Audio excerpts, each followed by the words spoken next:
Get out today, old hag, Today. and get rid of all your stuff. It's just in the way at home. Lisa made a dismissive gesture. As I was getting annoyed, Thomas interrupted. Listen up. Don't leave a single piece of trash. My patience finally snapped. I sighed and muttered in response. Okay. After that, I turned my back on the two of them. If you get caught cheating, you should normally apologize. Why are they so unapologetic? And we live together, but they're telling me to leave. Are they kidding? They've been saying only things that are convenient for themselves, but don't they realize I have incriminating evidences against them? Well, if that's the case, I don't mind. I'll enjoy it while I can. I'll prepare for retaliation in the meantime. I headed to my room with a smug smile. My name is Mickey Hedgill. I've been married to Thomas for almost 20 years now. I'm 48 years old, working from home as a designer, and Thomas, who's 2 years older than me, is thriving as a systems engineer. Our son Ned, who was born shortly after we got married, is already 19 years old and a fine college student. You might imagine a happy family when you hear this, but it's not really like that. Recently, Thomas' behavior has been suspicious in many ways. He would sneak out secretly on weekends, and he'd come home very late even on weekdays. Moreover, when his cell phone rings while he's at home, he would never answer it in front of me. I couldn't help but think he was cheating. If he's cheating, then maybe divorce is the only option.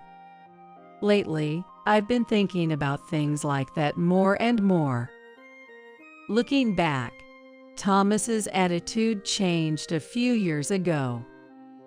It was when Ned was in middle school, and our expenses started to increase.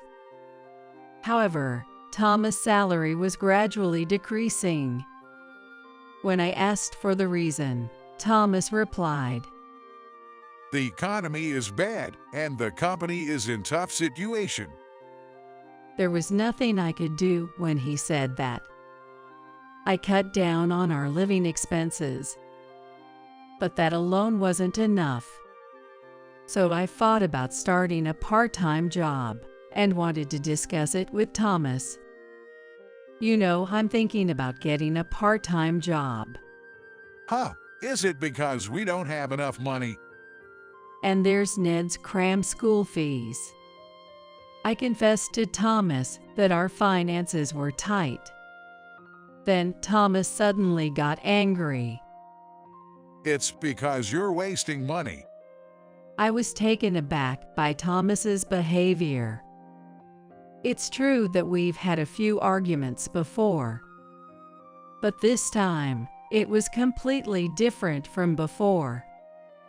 Something was off, but I still tried to argue back. I don't waste money. Then it means you're useless. Seriously, everyone here is so incompetent. They can't do their jobs at the company. I even have to help with sales. His complaints went on like that. In the end, I gave up on discussing with him.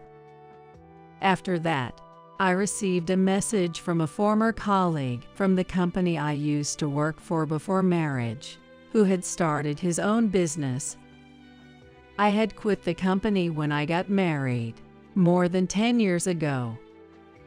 There may have been a bit of a gap, but I couldn't let this opportunity pass. I jumped at the chance. And so I started working as a designer from home. Of course, I also informed Thomas about it, but he just nodded.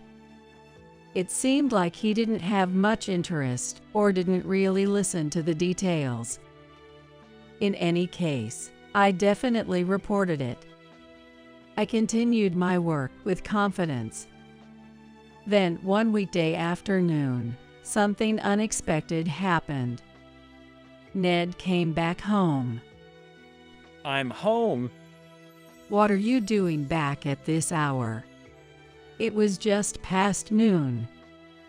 At that time, Ned was in middle school. He had classes until the evening, followed by club activities. There was no reason for him to come home at that time. I told you today was the first day of the midterm exam, didn't I? I was taken aback. When I looked at the calendar, there was indeed a note about the midterm exams. I forgot. I'll prepare your lunch right away.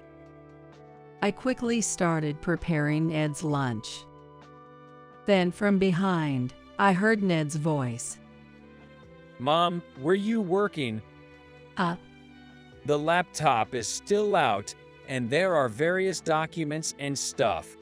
Ned pointed to the work documents and a laptop I had left on the living room table.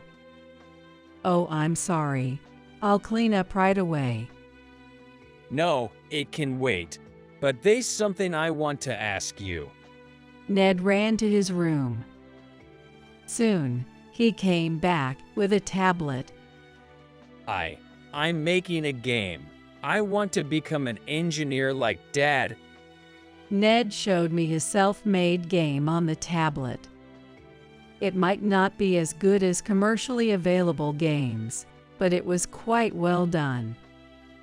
That's amazing. I want to go to a technical school.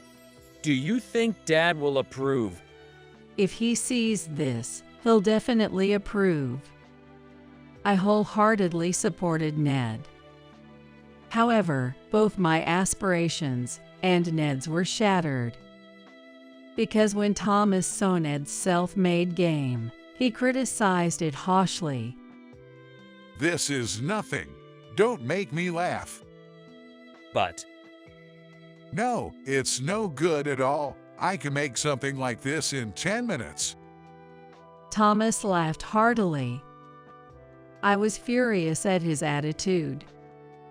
From the perspective of a system engineer like Thomas, Ned's game might be nothing more than child's play. Even if he wanted to offer professional advice, making fun of it was unacceptable. As I was about to voice my complaint, Thomas continued to berate at Ned.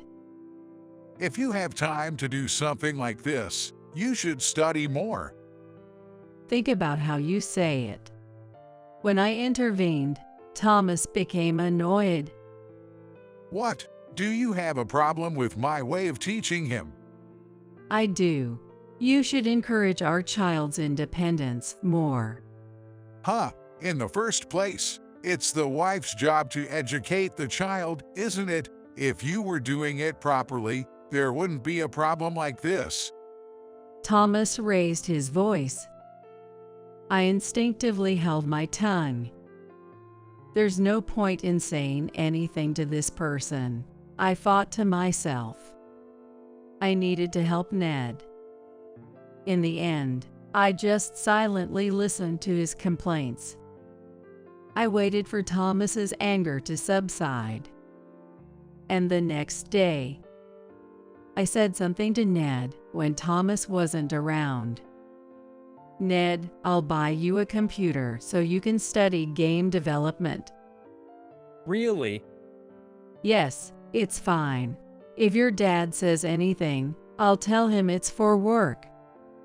And so I bought a high-end desktop computer with my own money for Ned. Thomas had a reluctant look on his face, but I insisted it was for work. That incident was the beginning, and little by little, my relationship with Thomas became more strained. Of course, divorce was on my mind. But I couldn't easily bring up the topic with Ned in the picture. I continued to have frustrating days filled with uncertainty. On the other hand, Ned was preparing to go to college. At a college, I can study specialized subjects, and I don't think Dad will object. Unbeknownst to me, Ned had grown quite smart. If that's the case, maybe divorce is an option. I started thinking along those lines. That's when Ned, who had returned from college, came rushing to me. Mom, I need to talk to you. What's wrong, Ned? I stopped working and looked up. Ned looked quite pale in front of me. I became anxious, wondering what had happened. Finally, Ned began to speak hesitantly. Well, I actually saw Dad cheating. Dad? Cheating? I asked, and Ned told me the details. This was what he said. It happened a few hours ago. Ned was on his way to college for a lecture, but he received a message from a friend saying that the lecture was canceled. So he went out to town to hang out with his friend. That's when he saw Thomas walking arm in arm with a young woman. He had friends with him, so he pretended not to see, but he couldn't bear it and came back home. Sorry, if my friends weren't there, I would have confronted Dad on the spot. It would probably have been impossible to do that. I could understand the pain in Ned's heart. Setting that aside, I already knew about Thomas's infidelity. Thinking back, Thomas had been acting strangely lately. On weekends, he would go out immediately, and even on weekdays, he came home late. When he made phone calls at home, he would speak in hushed tones and hide from me. There was no reason not to suspect him. So a while ago, I had already requested an investigation into Thomas's behavior. I already had the results in my hands. When I told Ned about it, he looked surprised and asked me, Was that how it settled down? Are you, by any chance, getting a divorce? Well, the investigation results were pretty damning, so maybe. I see. If that's what Mom decided, then I won't say anything. That settled that. That night, I planned to confront Thomas when he came home. However, Thomas didn't come home. He probably realized that he had been seen by Ned. Thomas finally returned a few days later on a Sunday. He brought along a young woman I didn't know. Thinking that this woman might be his affair, I let her speak up first. Nice to meet you. I'm Lisa Stewart, and I've been seeing Thomas. Her cheeky greeting irritated me. Thomas then spoke to me. So, Lisa and I will be living together from now on. I'm divorcing you, so get out. What's the reason? Because a man as exceptional as me is better off with a younger woman than an old hag like you. Thomas said that while grinning. You're talking big, aren't you? I retorted, not hiding my sarcasm. Oh well, that's like a dream come true, I added with a snarky tone. Feeling irritated, Lisa then chimed in and pointed at me. You're quite audacious for an old hat, aren't you? You think you can live on your own? I'll manage just fine. I have a job. Well, then you'd better get divorced right away.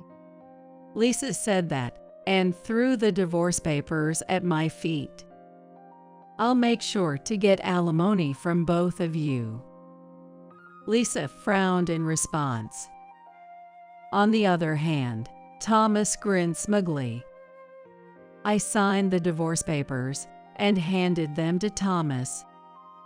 At that moment, Lisa triumphantly remarked, Get out of here today, old hat, "Today." and make sure to get rid of all your stuff. It's just in the way at home. Lisa made a dismissive gesture. As I was getting annoyed, Thomas intervened. All right, don't leave a single piece of trash. Okay.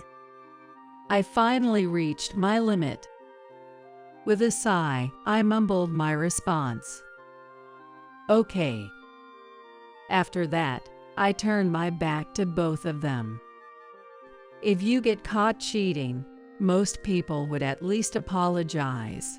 Why are they so unapologetic and telling me to leave to let them be the ones living together? It's ridiculous. They've been saying whatever suits them, but don't they realize I have incriminating evidence against them? Well, if that's how it's going to be, so be it. I'll enjoy myself while I can. I'll prepare for my revenge in the meantime. With a satisfied smile, I headed to my room. Before packing up my belongings, I called a waste disposal contractor. I requested a pickup, and then I began to pack my things. After a while, Ned, who had been out, returned home. I could hear Thomas and Ned talking in the living room. But before long, an argument erupted. You cheated on Mom, right? Shouldn't you apologize to Mom first? Shut up. It's none of your business. After that conversation, the living room suddenly became silent. I peeked into the living room, and strangely, Ned was the only one there. Ned, where are they? They said they're going on a trip together. Seriously, they're such a bunch of jokers. Ned stamped his foot in frustration. I breathed a sigh of relief. If Thomas wasn't around, I could do what I wanted. I should take this opportunity for some payback. I encouraged myself inwardly. I smiled and spoke to Ned. Ned, I'm going to move out after the divorce. Will you come with me? Of course. Great. Start getting ready for the move. And I shared my plan with Ned. Upon hearing it, Ned readily started preparing for the move. In the meantime, the waste disposal contractor arrived. I showed them into the house. Please dispose of all the furniture and appliances in these rooms. All of them. There are some new items here. It's okay. I'll buy new ones after I move. I asked them to dispose of the furniture and appliances in my room and Ned's. But I left everything in the living room untouched. Those were shared belongings with Thomas. I didn't want any complaints for getting rid of them. Anyway, I got rid of my stuff and the things I had bought. You can regret it later. Later in the evening, the movers arrived to take our belongings. We hadn't decided on a new place to move to yet, so they would keep our things for a while.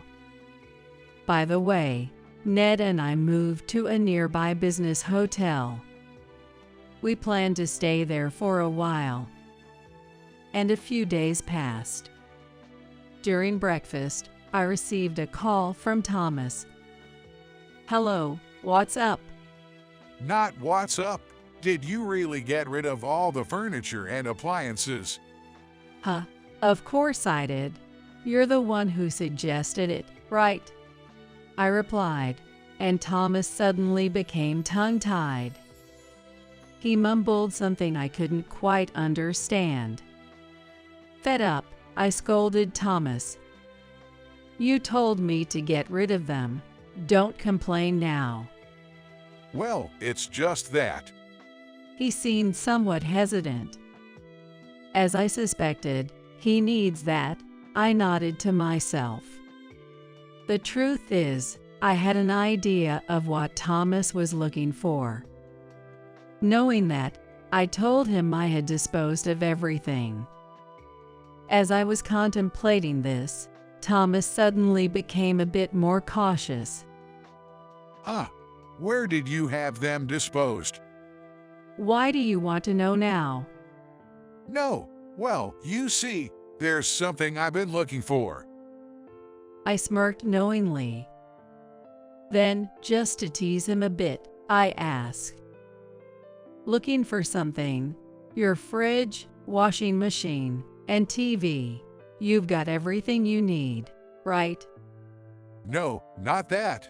It's the computer. Just as I thought, I said to myself inwardly. Thomas was looking for the computer I had given to Ned.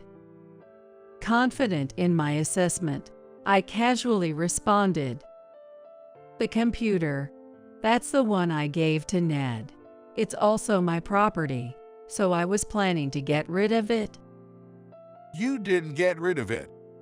Thomas suddenly raised his voice. He fell for it, I thought. Well, instead of disposing of it, I thought I might as well sell it on a flea market app. Please, return that computer to me. It's mine. Why should I return it to you? As I said this, Thomas was left speechless. However, this alone wouldn't be enough for my revenge. So I proposed something else. All right, how about this? Would you like to buy it? Buy it? Yes, since I was planning to sell it anyway. If you buy it, I'll sell it to you. At that moment, Thomas' voice became excited. All right, it's secondhand, so how about $500? That's way too cheap. Well, how about $10,000? What? That's ridiculous. Are you trying to rip me off? Thomas' voice grew louder, clearly irritated. I'm not forcing you to buy it. Besides, why do you want a used computer?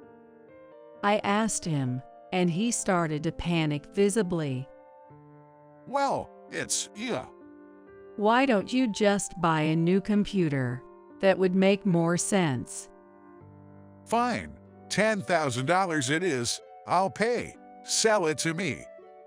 Thinking to myself that I did it, I told him we had a deal. Afterward, Thomas immediately asked me to send him the computer. However, our belongings were with the moving company. I told him to wait until we had finalized our new address. Thomas complained incessantly, but reluctantly agreed. A few days later, my new residence was finally decided. With Ned's help, I moved into the new place. Shortly after the move, Thomas transferred the money for the computer. I handed that money to Ned and said, "Ned, use this money to start living on your own." I thought it was the perfect opportunity for him. Ned began living in an apartment near his college. Finally, I sent the computer to Thomas' house. However, I removed the external hard drive. I sent it to Thomas's workplace. A letter to his boss was attached. Soon enough, I received a call from Thomas' boss. I was instructed to visit the company on the specified date. At Thomas' workplace, I introduced myself at the reception desk and waited until I was eventually met by a man slightly older than myself. Nice to meet you. I'm Nelson. You're Thomas' ex-wife you sent the letter, right? Yes, that's right. Thank you for having me. For now, please come to my office. I followed Nelson's lead. We soon arrived at his office. When I entered, Thomas was sitting on the sofa with a serious expression. Mickey, what are you doing here? Thomas stood up abruptly. To get back at you. I said that with a sly smile, making him turn pale. Nelson then intervened. Let's get started, shall we? Thomas' complexion changed at Nelson's words. With beads of sweat forming on his forehead, he reluctantly sat back down on the sofa. First, I'd like to hear from you, Thomas. What's going on here? Nelson placed an external hard drive on the table. It was the one I had sent to him. Thomas had been avoiding eye contact, and when asked, he stammered. I have no idea. But this was sent by your ex-wife, and it contains our customer data. Nelson stated firmly, giving Thomas a stern look. Thomas began to make excuses. I think some work-related data got mixed up. We strictly prohibit taking out customer data, don't we? Yes, it was just a mistake. Well, In truth, he could have been honest about it. I thought to myself, silently amused. This incident happened shortly before Thomas and I got divorced. There had been something strange about his behavior. One day, when I returned from shopping, I found Thomas sitting in front of Ned's computer for some reason.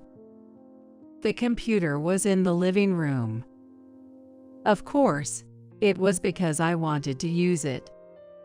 But there was no reason for Thomas to use it. He had his own in his room. I felt suspicious and watched Thomas from a distance. Then I saw him do something to the computer and shut it down. I pretended not to know and checked the contents of the computer the next day. I discovered data that I didn't recognize on the external hard drive. It appeared to be some kind of database. I had a hunch. That sneaky Thomas took company data and used someone else's computer as a hiding place. How despicable. Shortly after that, we decided to divorce. That's why I took the computer. I wonder if Thomas didn't expect me to get rid of it. I pondered to myself. It seemed like Thomas had noticed that Ned had been using it, so he might have anticipated that I would leave it behind. In any case, Thomas seemed to be filled with regret. He had a face that looked like he was about to cry when I looked at him. what's going on? Spit it out. I'm really sorry. Finally, Thomas admitted his guilt. Afterward, Thomas received a severe scolding from Nelson. Then Nelson said, Taking out company data is either theft or a violation of the antitrust laws. What? No way. I'm going to report you.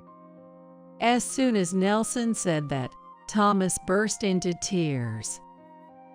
He immediately knelt down and apologized to Nelson.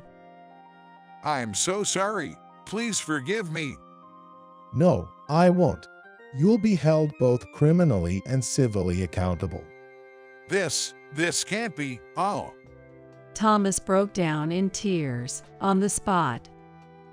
Seeing Thomas crying so helplessly, I couldn't help but laugh inwardly. Serves you right for doing something stupid. You got what you deserved. I thought to myself, I did hope I could get back at him for cheating on me. As I was thinking that, suddenly, we heard a knock on the door, followed by a woman's voice. May I come in? Sure, come in. That's a familiar voice. I thought to myself. Then the door swung open. Good afternoon. Oh. The moment I saw the woman who entered, I couldn't help but exclaim. The woman looked at me simultaneously. Then she screamed. What? Why are you here? It was Lisa. Well, there were some things, and… Shut up. This isn't a place for someone like you. After Lisa said that, she hurriedly covered her mouth. She noticed Nelson, who had a very red face. Nelson gestured for Lisa to sit down. She reluctantly took a seat where Thomas had been sitting. After that, Nelson asked her a question. By the way, Lisa, I heard you're planning to start your own business. Is that right? Well, yes. Is it in the same industry as ours? Nelson gave her a stern gaze. Feeling pressured, Lisa started to stammer in her response. Soon, Nelson's conversation got to the point. You are also responsible for managing customer data, right? I wonder if everything would be all right. Well, what do you mean? Lisa was sweating nervously. That's when I figured it out. These two are in cahoots. They were planning to steal customer data together, I realized inwardly. In essence, here's what was happening. Thomas and Lisa were planning to secretly take the company's customer data. Based on that data, Lisa was going to start her independent business first. And then Thomas would join her, and they would work together. Once I knew the answer, it wasn't interesting at all. They tried to rob Peter to pay Paul. It's just plain ridiculous. I sighed. The conversation continued. Nelson was questioning Lisa. I had my subordinates investigate, and we confirmed the leak on our end as well. Well, you see. It seems like you're involved in this, aren't you? Upon Nelson's inquiry, Lisa hung her head. But she quickly raised her face and started to make excuses. No, that's not true. This was his doing. As she began to say that, Thomas became irritated. He stood up swiftly and started scolding Lisa. Are you trying to blame me for this? You were the one who brought it up first. What? I don't know anything about it. You did it on your own. What are you talking about? It was your idea in the first place because you wanted to marry me. I was exasperated by their pointless exchange. So I took some documents out of my bag and placed them on the table. And I told Thomas and Lisa, who were arguing with each other, I investigated your infidelity, but the woman on the other side already has a boyfriend. What? Thomas hastily picked up the documents on the table. Attached to them were photos of Lisa holding hands with another man. Lisa, what is the meaning of this? It's none of your business. Shut up! Did you deceive me? Thomas raised his voice in anger. I couldn't help but mutter quietly. Seems like you prefer a younger man over an old guy like him. Thomas suddenly looked embarrassed, as if he remembered what he had said to me. Well, anyway, be prepared to take responsibility. Wait a minute. This is a crime. Save your excuses for the police station. Lisa was rendered speechless by Nelson's stern reprimand. Afterward, the company pressed charges against Thomas and Lisa. Immediately after that, The two of them were arrested on charges of theft, among others. Furthermore, the company also filed a civil lawsuit for damages against them. Of course, Lisa's plans to become independent fell apart. At the same time, Lisa's boyfriend disappeared as well. Thomas and Lisa, facing charges of theft and violation of the antitrust laws, are now desperately making excuses in court. But I don't think their excuses will hold up. It will be interesting to see how the trial unfolds. Well, even if they end up only having to pay fines, I doubt they can afford it. I'm just relieved they paid me the alimony beforehand. By the way, I'm enjoying my life as a single person now. My design work is going well, and my income is stable. It seems that Ned has also found himself a girlfriend, so there are many enjoyable things to look forward to. Eventually, life may become hectic when grandchildren come into the picture. So for now, I plan to enjoy a peaceful life.